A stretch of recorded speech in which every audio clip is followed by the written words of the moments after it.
All right, moving on to an explanation for verses 6 through 13. In this section, Paul said that not all people descended from Israel truly belong to Israel. Paul meant that true Israelites are people that put their faith in Jesus like Abraham did.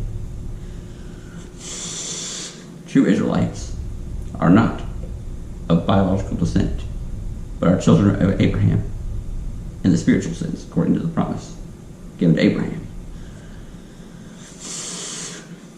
The promise that God made to Abraham was that he would be the father of many nations, not one nation.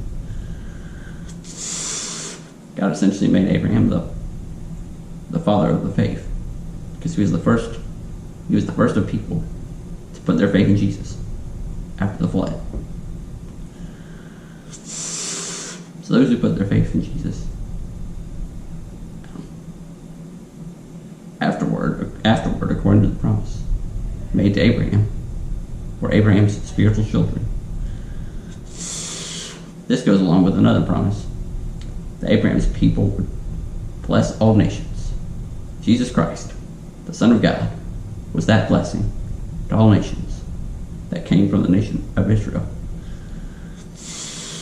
Jesus died on the cross and rose from the grave, so all believers from all nations would be saved. God said that through Isaac, Abraham's offspring will be named, which means that the spiritual children are promised of the real offspring. God promised that Sarah would have Isaac at the same time the following year. When Isaac had children, to Rebekah, God promised her that the older child would serve the younger child. God chose the younger child, Jacob, to carry on the promise of his fathers, that he would make them into a great nation.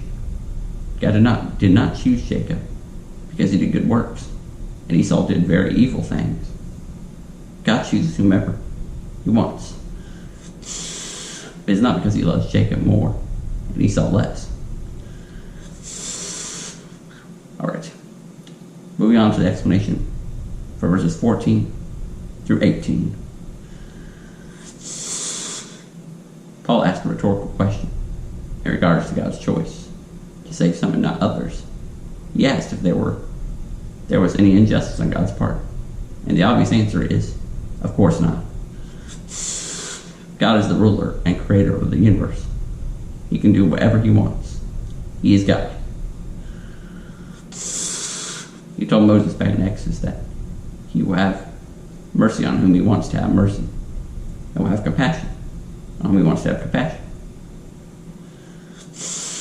God raised Pharaoh up at Exodus and hardened him so that he could display his power in Egypt with the plagues and parting of the Red Sea.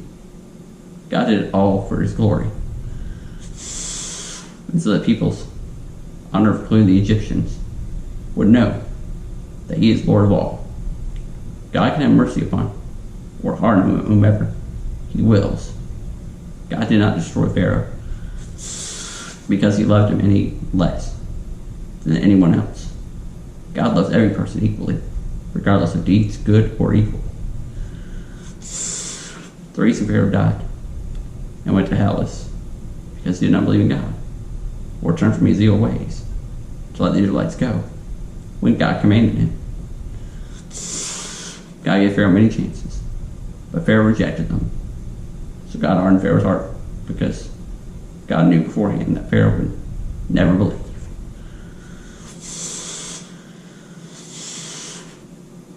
Alright, moving on to the explanation of verses 19 through 29. Then Paul goes on to ask a question that every person asks. Why does he still find fault? For who can resist his will? People ask these questions because they think God's being unfair and mean. Or they will say that God's not loving if he sends people to hell. God is not being unfair at all, because he has given us many chances to turn from our evil ways and be saved. It is our own fault for not accepting God's gift of salvation when He hands it out to us. Paul says that just like the potter molds clay into pots, God creates us. We are the clay He molds. We as the creation have no right to ask God, why have you made me like this? If God created you, then He can destroy and throw you right into hell. So you better fear Him.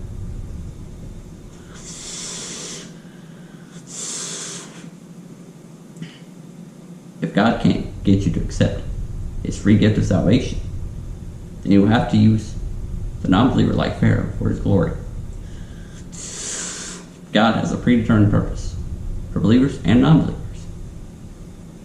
He uses believers for noble purposes and non-believers for wrathful purposes to show His glory. He makes an example of people that harden their hearts to Him, hardens them further to their own destruction. He does this so other people won't make the same mistake of not putting their faith in Him and turning from their wicked ways. God calls Jews and Gentiles alike to be saved. God said in Hosea that He would call Gentiles that are not Jews His chosen people. His people. God also said He would call Gentiles who are not beloved would be called beloved. God also declared that Gentiles would be called sons of the living God.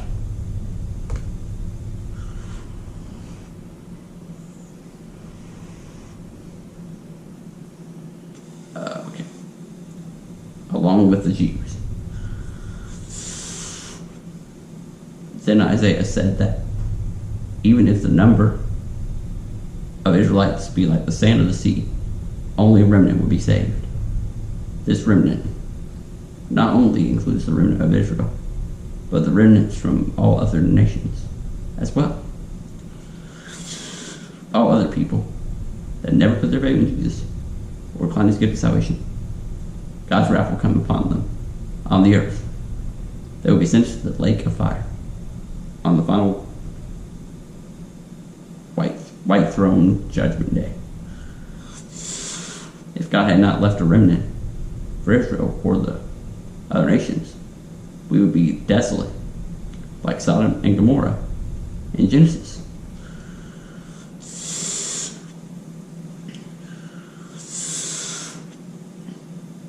Alright, moving on to the final explanation for verses 30 through 33. Then Paul said that the Gentiles who did not seek after salvation and righteousness by faith have attained it. The reason why the Jews struggled to put their faith in God to receive salvation is because they thought they could obtain salvation by keeping the law. The Jews thought they were righteous and could receive salvation by works, which is impossible for any mortal man. So the Jews stumbled over the rock of salvation because they overlooked putting their faith in God. They thought they could save themselves by way of the law.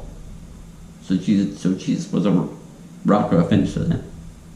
And if they would have believed in Jesus, they would not be put to shame. The reason the Gentiles did not have a hard time putting their faith in Jesus is because they weren't confused or blinded by the old law. The Jews were convinced they needed to follow the old Mosaic covenant to be saved, which was meant to direct them to putting their faith in Jesus. The truth is, no one can be saved by works at all. Only putting your faith in Jesus can save you. Well, That's all the time we have for today. Thank you for listening. Look forward to more episodes. Thanks. God bless you. Good night.